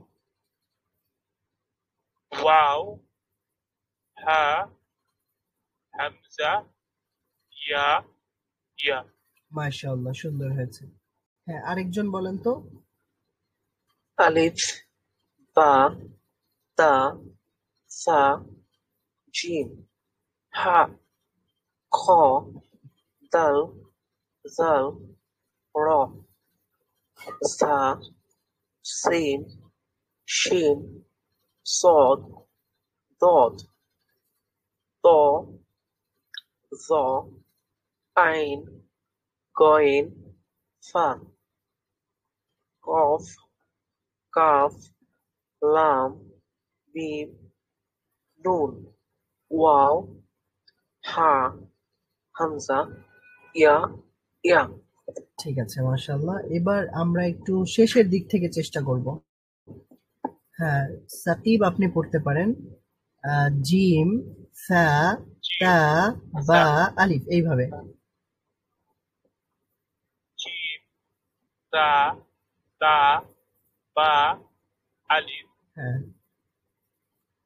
র, র, র, দাল, দাল, লাল, হ, হা, হ, হা, শিন, বদ, আহ, দদ, সদ, শিন, সিন, ঝা, জা, জা। দা, গুড। দা, তারপর ফা, হ, ফা ফা, থেকে, হুম, ফা, ফা, গইন, আইন, জ, এটা, জ, দ, ত, দ, তারপর নুন, তুন, মিম, লাম, কাফ, কফ, ইয়া, ইয়া, হামজা, হা, ওয়াও। মাশাআল্লাহ, ঠিক আছে। মাশ, এবার তাসদিক আপনি বলুন। জিম, সা, তা, বা, আলিফ, র, জাল, দাল, খ হা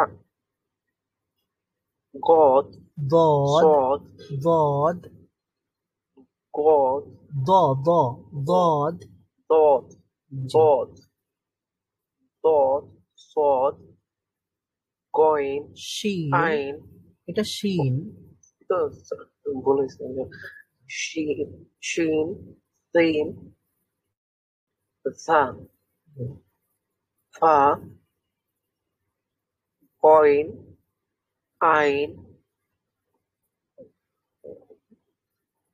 জ ত জ ত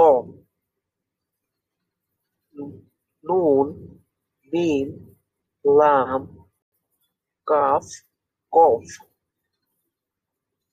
ইয়া ইয়া হামসা হা ওয়াও মাশাআল্লাহ ঠিক আছে খুব সুন্দর এখন আমরা এখান থেকে দেখে অক্ষরগুলো চিনে ফেললাম মাশাআল্লাহ তো আমরা আরেকটু প্র্যাকটিস করব তারপরে ইনশাল্লাহ আমরা পরবর্তী ক্লাসে দেখব যে এই অক্ষরগুলো যদি অন্য অক্ষরের সাথে মিলিত হয়ে ব্যবহৃত হয় তাহলে আহ, দেখতে ঠিক কেমন দেখায় তো এখানে দেখুন প্রথমে আলিফ যদি কোনো শব্দের শুরুতে থাকে আলিফ তো আলিফের মতোই থাকবে লম্বা করে একটা দাগ টানা থাকবে আর যদি আলিফটা সবার শেষে লেখা হয় তাহলে সেটাও আমরা দেখব যে আগে যদি আরেকটা অক্ষর থাকতো তাহলে সেটার সাথে যোগ করেই কিন্তু আলিফ লেখা হয় আমরা যে কোনো শব্দ লিখি বাংলায় অথবা ইংরেজিতে তাহলে কিন্তু আমরা আগের লেটারের সাথে পরবর্তী লেটারটাকে একটা যোগ করে দেই বেশিরভাগ ক্ষেত্রে আমরা লেখার সময় একটা শব্দ একটা লেটারকে আরেকটা লেটারের সাথে যোগ করে দিই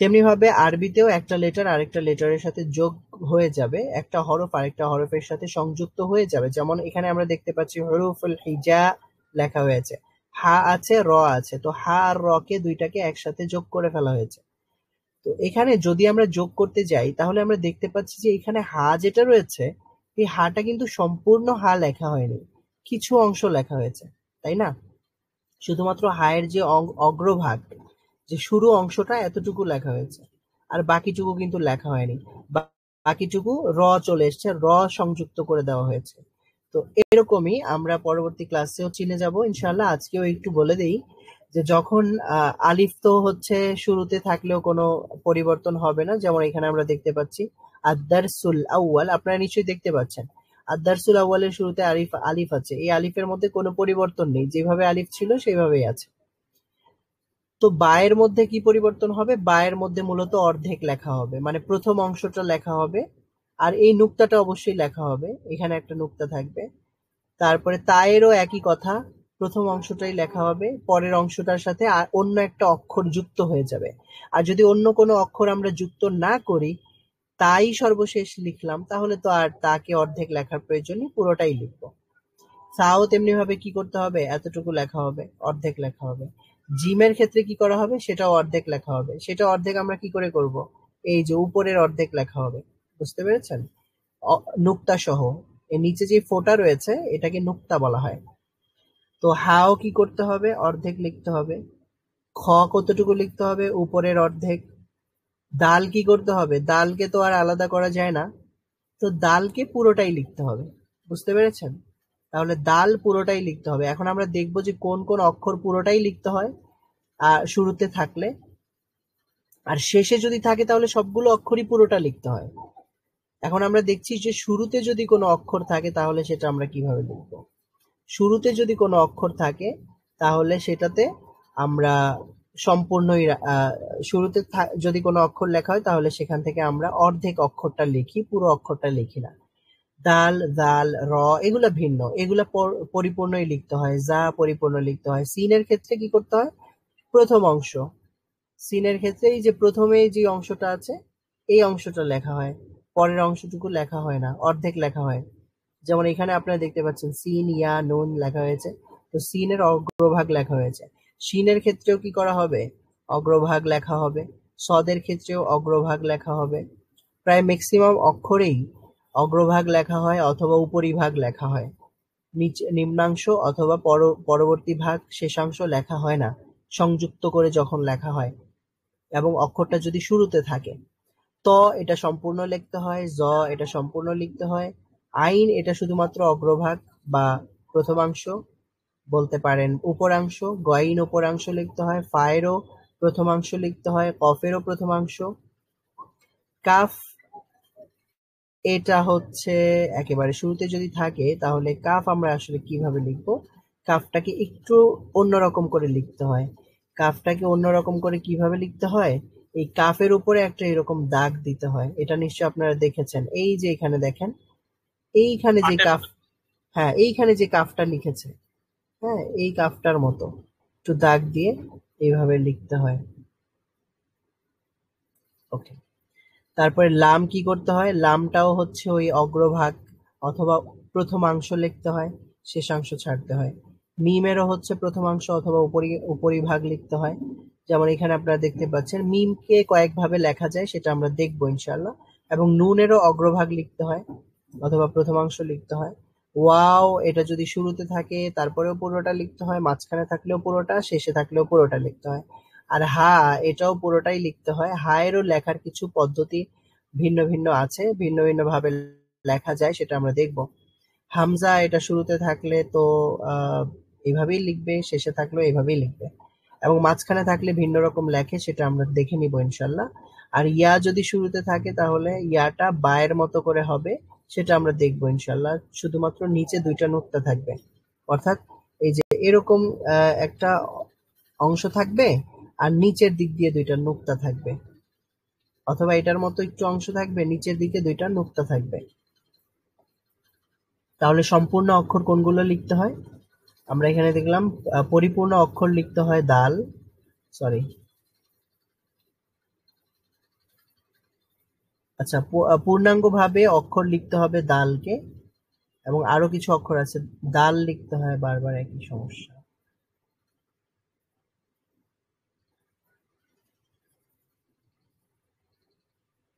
আচ্ছা, দালকে লিখতে হয় পরিপূর্ণ, জাল লিখতে হয় পরিপূর্ণ, আলিফ লিখতে হয় পরিপূর্ণ, তারপর র আছে এটা পরিপূর্ণ লিখতে হয়, যা পরিপূর্ণভাবেই লিখতে হয়, শুরুতে থাকুক বা শেষে থাকুক। ত পরিপূর্ণ লিখতে হবে, জ পরিপূর্ণ লিখতে হবে, তারপরে ওয়াও আছে পরিপূর্ণ লেখার, হা আছে, হামজা আছে, এগুলো পরিপূর্ণভাবেই লিখতে হয়। আর বাকিগুলা হচ্ছে কিছু অংশ লিখলেই লিখে আরেকটা অক্ষরকে এখানে যুক্ত করে দেওয়া হয়। যেমন এখানে আমরা এখানে উচ্চারণ যেটা দেখতে পাচ্ছি বা আলিফ, তো বায়ের সাথে আলিফকে যোগ করে দেওয়া হলো। আশা করছি আপনারা বুঝতে পেরেছেন। না বুঝতে পারলেও সমস্যা নেই, একটু চেষ্টা করুন, পরবর্তী ক্লাসে আমরা বুঝে যাবো ইনশাল্লাহ। যেমন দেখেন এখানে আলিফ, এটা চিনতে পারছেন তো? আজকে আমরা এটা পড়ছি না, আজকে একটু দেখে নেই যে কি কি পড়বো আমরা পরবর্তী ক্লাসে। তো এটা আলিফ, এটা আপনারা সবাই চিনেন। তো এই আলিফটাই এইখানে আপনি দেখতে পাচ্ছেন কালো অক্ষরে লেখা, কালো রঙে লেখা, তাই না? একটু বাঁকা করে লেখা হয়েছে। আচ্ছা, তো একটু বাঁকা করে লেখা হয়েছে, এটা আলিফ বোঝাই যাচ্ছে। তবে আলিফের আগে যে লাল অক্ষরে মানে লাল রঙে লেখা হয়েছে, এটা কি অক্ষর লেখা হতে পারে আপনারা একটু ধারণা করেন তো?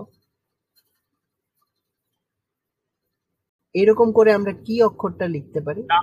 লাম লিখতে পারি, মাশাআল্লাহ। তো আমরা লাম এইভাবে লিখতে পারি, তবে লামটা এরকম ছিল না, লামটা এরকম ছিল, তাই না? অনেকটা এইরকম ছিল, দুঃখিত, অনেকটা লাম এরকম ছিল, কিন্তু এখানে পুরোটা রাখেনি, কিছু অংশ আহ, বাদ দেওয়া হয়েছে, কিন্তু এটা লাম বোঝা যাচ্ছে। তাহলে এটা লাম আলিফ, লাম আলিফ দুইটা অক্ষর এখানে। এখানেও আপনারা একটু গেস করেন তো কি কি অক্ষর থাকতে পারে? এখানে আলিফ তো আছে, এটা বোঝাই যাচ্ছে, আলিফ আছে। তো আলিফের সাথে লাল রঙের আরো একটা অক্ষর যোগ হয়ে গেছে, যার কারণে এখানে একটা দাগ পড়ে গেছে। হ্যাঁ, তাহলে এইটা এটা কি কি অক্ষর আছে? লাল অক্ষরটা কি বলেন তো? লাম। লাম, লাল অক্ষরটাও কিন্তু লাম। এখানেও পরিপূর্ণভাবে লামটা লেখা হয়নি, পরিপূর্ণভাবে লামটা লিখলে হয়তো এরকম হতো, কিন্তু এটা পরিপূর্ণ লেখেনি। কিছু অংশ বাদ পড়েছে কারণ অন্য একটা অক্ষরের সাথে তো যোগ করতে হয়েছে আমাদের। তাহলে লাম এবং আলিফ, এটাও হচ্ছে লাম আলিফ।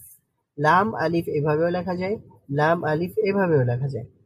তারপর এটা নিশ্চয়ই চিনতে পারছেন, সবুজ রঙের যে অক্ষরটা, এটা কি অক্ষর হতে পারে? বা। বা। এবং কালো রঙের যে অক্ষরটা, আলিফ। আলিফ, তাহলে এটা হচ্ছে বা আলিফ। তাই না? এখানেও আরেকটা বিষয় দেখেন, লাল রঙের একটা অক্ষর লেখা আছে, তারপরে কালো রঙের একটা অক্ষর লেখা আছে। এটাও কিন্তু কালোটা হুজুর আলিফ, কালোটা আলিফ লালটা লাম। আর লালটা হচ্ছে লাম। লামটা একটু অনেকটাই বাকি গেছে, এই জন্য দেখতে চেনা যাচ্ছে না। তো এটা হচ্ছে লাম আলিফ। এই যে এটাও লাম আলিফ, এর পরেরটাও লাম আলিফ, তারপরে বা আলিফের পরেরটাও লাম আলিফ। আচ্ছা, তারপরে এখানে লাম আছে, এটা আমরা চিনতে পারছি। তার মানে এখানে আলিফের ব্যবহার এবং লামের ব্যবহার দেখলাম, বাও একটু দেখেছি। তো এইখানে দেখেন, এইখানে মূলত লাল রঙের যে অক্ষরটা, এটা কি অক্ষর মনে হচ্ছে? যদি আমরা এই যে শেষের অংশটা বাদ দেই, মানে শেষে এই যে এতটুকু যেতটুকু আছে এটা যদি বাদ দিয়ে দিই, তাহলে এটাও তো লাম, তাই না? জি হুজুর। এইটা লাম, তারপরে আলিফ। তাহলে এই যে শেষের দিকে একটু লেজের মতো এটা কেন দিল?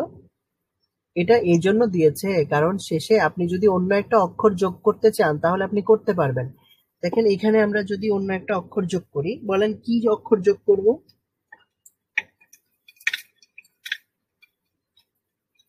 আচ্ছা, এখানে যদি আমরা একটা অক্ষর যোগ করি, ধরেন ফা যোগ করলাম, তাহলে আমরা এখান থেকে ফাটা যোগ করে দিতে পারি, তাই না? ফা, লাম, আলিফ। তো ফাটা যোগ করা যাবে, যে কোনো অক্ষর যোগ করা যাবে, এই জন্য পিছনের দিকে একটু মানে অংশ রাখা হয়েছে। যেমন আমরা এ বি সি ডি লিখি না, তো বি লেখার সময় আমরা কি করি? এটা কি বি এর কোনো, এই যে শেষে যে অংশটা বি লেখার জন্য এই যে এতটুকু লেজ রাখার কি কোনো দরকার আছে? এটা না লিখলেও তো বি বোঝা যায়, বি তো এইভাবেও লেখা যায়, তাই না? তো শেষের দিকে একটু লেজ কেন রেখে দেই? কারণ হচ্ছে ওই আগে যদি কোনো একটা অক্ষর লাগাই, যুক্ত করি, এটার সাথে যেন যোগ করা যায়, এ বি হয়ে যায়। বুঝতে পেরেছেন? আর সি তো এইভাবেই লেখা যায়, তাহলে সি কে এইভাবে লেখার কি দরকার?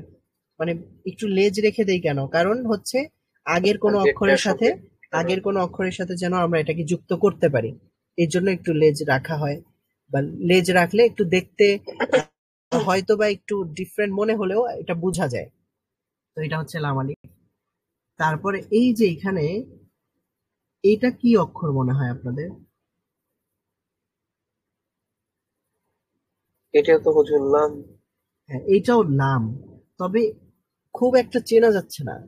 যদি এখানে অন্য একটা অক্ষর আমরা যোগ করি তাহলে গিয়ে দেখা যাবে যে অন্য একটা নুনও আছে, তারপরে লামও আছে, তারপরে হাও আছে। তো অন্য একটা অক্ষর যোগ করার জন্য এখানে অনেকটা র এর মতো দেখা যাচ্ছে, কিন্তু র আমরা আগেই বলেছি র কিন্তু পরিপূর্ণ ব্যবহৃত হবে, র কারো সাথে যুক্ত হয়ে ব্যবহৃত হবে না, র আলাদা ব্যবহৃত হবে। র সবসময় আলাদা ব্যবহৃত হবে। আলাদা মানে হলো একটা শব্দেই ব্যবহৃত হতে পারে, তবে সে একেবারে ইন্ডিভিজুয়াল, সে নিজেরটা নিজেই ব্যবহৃত হবে, কারোর সাথে যুক্ত হয়ে ব্যবহৃত হবে না, কারোর সাথে আহ অর্ধেক ব্যবহৃত হবে এরকম না। তো যেহেতু এটা আরেকটা অক্ষরের সাথে মিলিত হয়ে ব্যবহৃত হয়েছে, এটা র নয়, এটা লাম। তো লাম, হা, এখানেও রয়েছে লাম, আলিফ, তারপর রয়েছে বা, লাম, বা, বা রয়েছে একটা, তারপরে লাম রয়েছে, তারপরে শেষে একবারে বা পুরোটাই লেখা আছে। তারপরে এখানে লেখা আছে কাফ, যেটা আমরা বলেছিলাম যে কাফ লেখার সময় একটু কেমন যেন উপরের দিকে একটু টান দেওয়া হয়। তো কাফ, তারপরে এটা হচ্ছে সম্পূর্ণ কাফ। তো কোনো শব্দের শেষে যদি কোনো অক্ষর লেখা হয় তাহলে সেই অক্ষরটাকে সম্পূর্ণভাবেই লেখা হয়। আর যদি শুরুতে লেখে তাহলে অগ্রভাগ অথবা উপরিভাগ লেখা হয় বেশিরভাগ অক্ষরের ক্ষেত্রে, তবে কিছু কিছু অক্ষর পুরোটাই লেখা হয়। আর মাঝখানে যদি লেখা হয় তাহলে কিভাবে লিখতে হয়? তাহলে আসলে আহ, খুব একটা বেশি লিখতে হয় না, একেবারে একটু অংশ লেখা হয়। তো সেটাও আমরা দেখবো ইনশাল্লাহ, হয়তো বা সামনে আসবে। তিনটা অক্ষর যখন দেখবো তখন আমরা দেখে নিব যে এই যে দেখেন তা কিভাবে লেখা হয়েছে, পুরোটা লেখা হয়নি, এবং আগের অক্ষরের সাথে মিলানোর জন্য একটু লেজও রাখা হয়েছে, এবং নিজের পরবর্তী অংশের সাথে মানে তায়েরও অগ্রভাগ লেখা হয়েছে এবং আগের অক্ষরের সাথে মিলানোর জন্য একটু লেজের মতো রাখা হয়েছে। এই জন্য দেখতে একটু অন্যরকম লাগছে, কিন্তু এটা আস্তে আস্তে পড়তে থাকলে আমরা চিনে যাব ইনশাল্লাহ। তো আপনারা নিশ্চয়ই ভয় পাচ্ছেন না দেখে, কারণ এগুলো আপনাদের কাছে সবার কাছে সহজ মনে হচ্ছে আমার মনে হয়। তো আপনাদের যেটা কাজ থাকবে বাসায়, সেটা হচ্ছে যে এই অক্ষরগুলো একটু ভালোভাবে দেখে নেবেন, যে কোনো প্যাটার্নে হোক, মনে করেন যে সহজ সোজা যেভাবে পড়তে পারেন অথবা উল্টা করে পড়তে পারেন, শেষের দিক থেকে শুরু করে আস্তে আস্তে প্রথম দিকে আসতে পারেন, অথবা উপর থেকে নিয়ে নিচ পর্যন্ত আসতে পারেন, নিচ থেকে উপর পর্যন্ত যেতে পারেন, ডান থেকে বামে, বাম থেকে ডানে, সর্বদিক থেকে যদি চেষ্টা করেন, অথবা অ্যাঙ্গেল ওয়াইজ যদি পড়েন, আগে জিম, তারপরে দাল, তারপরে শিন, তারপরে দ, তারপরে কফ, এইভাবেও যদি পড়েন, তাহলে দেখবেন যে সবগুলো অক্ষর আপনাদের চিনতে খুব একটা কঠিন মনে হবে না, কঠিন লাগবে না। আর যদি একই প্যাটার্নে পড়তে থাকেন তাহলে অক্ষর মুখস্থ হয়ে যাবে বাচ্চাদের মতো। যেহেতু আপনারা তো বাচ্চা নন, আপনারা অবশ্যই এগুলো চিনেই পড়বেন এবং চিনেও ফেলেছেন আলহামদুলিল্লাহ, আজকে আমি যেটা দেখলাম।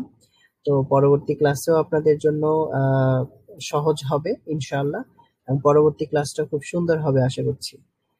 তো আজকে ক্লাসে আপনাদের কারো কোনো প্রশ্ন থাকলে করতে পারেন।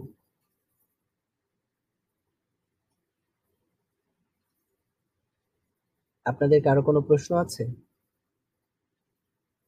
উস্তাদ, আমার একটা মানে জিজ্ঞাসা ছিল যে আমাদের ওই আমি এরকম একটা শুনছিলাম যে নারীদের হচ্ছে কোরআন তেলাওয়াতটা পরিবেশন করতে হয় না, তো সেক্ষেত্রে আমাদের দেখা যাচ্ছে যে এই ক্লাসে আপুরাও আছে না, তো এইটা কিভাবে কি করা হবে বা এরকম, বা আমাদের তো একসঙ্গে দেখা যাচ্ছে যে নারী পুরুষ, তো এখানে ব্যাপারটা মানে এইভাবে একটা জিজ্ঞাসা ছিল আর কি আমার যে। হ্যাঁ, মাশাআল্লাহ, ঠিক আছে। যদি নারীদের জন্য আলাদা শেখার ব্যবস্থা থাকে তাহলে নারীরা আলাদাভাবেই শিখবে। তো আপাতত আমাদের এখানে হচ্ছে নারীদের জন্য ব্যবস্থা থাকার কথা, কারণ নারীদেরও আলাদা ব্যবস্থা আমাদের রয়েছে রেগুলার যে কোর্সগুলো আছে সেখানে। তবে রামাদান বেসড যে রামাদান কেন্দ্রিক যেই কোর্সগুলো পরিচালিত হচ্ছে সেখানে সম্ভবত নারীদের জন্য আলাদা ব্যবস্থা আছে কিনা আমি পুরোপুরি শিওর বলতে পারছি না। তবে আমাদের আলাদা ব্যবস্থা রয়েছে মাদ্রাসায়। তো যদি আলাদা ব্যবস্থা থাকে তাহলে অবশ্যই তারা আলাদাভাবেই পড়বেন এবং নারী শিক্ষিকার কাছেই পড়বেন। আর যদি একান্ত একেবারেই কোনো ব্যবস্থা না থাকে, সহজলভ্য কোনো ব্যবস্থা না থাকে, তাহলে তারা এখানেও যুক্ত হতে পারবেন। এটা হচ্ছে আমার উত্তর আর কি। এখন মাদ্রাসার পক্ষ থেকে কি সলিউশন সেটা আমি বলতে পারছি না পার্সোনালি। আচ্ছা আচ্ছা, ঠিক আছে উস্তাদ। এটি আমার একটা জিজ্ঞাসা ছিল আর কি, আমার মনে হলো যে আমরা সবাই আছি এই জন্য। ও আচ্ছা আচ্ছা। তো আপনাদের ভর্তি কেন্দ্রিক অথবা আপনাদের কোর্স কেন্দ্রিক আপনারা নিশ্চয়ই একটা নাম্বার পেয়েছেন যার সাথে যোগাযোগ করবেন, তাই না? জি জি হ্যাঁ, জি। তো যে কোনো বিষয়ে পিডিএফ যদি দরকার হয় তাহলে অবশ্যই আপনারা তার কাছ থেকে চেয়ে নেবেন, এবং আমি অবশ্যই এই পিডিএফটা তাকে দিয়ে দিব। অবশ্যই তাদের কাছেও আছে, আমি তারপরেও এটা দিয়ে দিব। কিন্তু তারপরেও যদি আপনারা পিডিএফটা না পান তাহলে অবশ্যই সেই নাম্বারে যোগাযোগ করবেন এবং তার কাছ থেকে সেটা নিয়ে নেবেন। আমি কিন্তু আজকেই ঠিক দিয়ে দিব উস্তাদ, ইনশাআল্লাহ। ওইটার নাম কি উস্তাদ একটু বললে ভালো হতো। এটা কায়দায় নুরানিয়া, সম্ভবত আপনারা এটা অনলাইনে সার্চ করলেও পেয়ে যাবেন, কায়দায় নুরানিয়া। হ্যাঁ, এটা পিডিএফটা আপনাদের অনলাইনে অ্যাভেলেবেল আছে, গুগলে অ্যাভেলেবেল আছে, আপনারা সেখান থেকে নিয়ে নিতে পারেন, অথবা আমি আপনাদের অ্যাডমিন যিনি আছেন অথবা যার সাথে আপনাদের কথা হয়েছে তাকে আমি দিয়ে দিব পিডিএফটা। তিনি যদি দিয়ে দেন ভালো, আর না দিয়ে দিলে আপনারা গুগল থেকে ডাউনলোড করে নিতে পারেন, অথবা আপনারা তার সাথে যোগাযোগ করে নিয়ে নিতে পারেন। ঠিক আছে, তাহলে আজকের ক্লাসটি এই পর্যন্তই। আশা করছি আপনারা সবাই ভালোভাবে পড়বেন, সবাই ভালো থাকুন, সবার রামাদান শুভ হোক, আল্লাহ তাআলা সবার রামাদানের সিয়াম সাধনা কবুল করুন, আমিন। ওয়া আখির দাওয়ানা আনিল হামদুলিল্লাহি রাব্বিল আলামিন। আসসালামু আলাইকুম ওয়া রাহমাতুল্লাহি ওয়া বারাকাতুহু।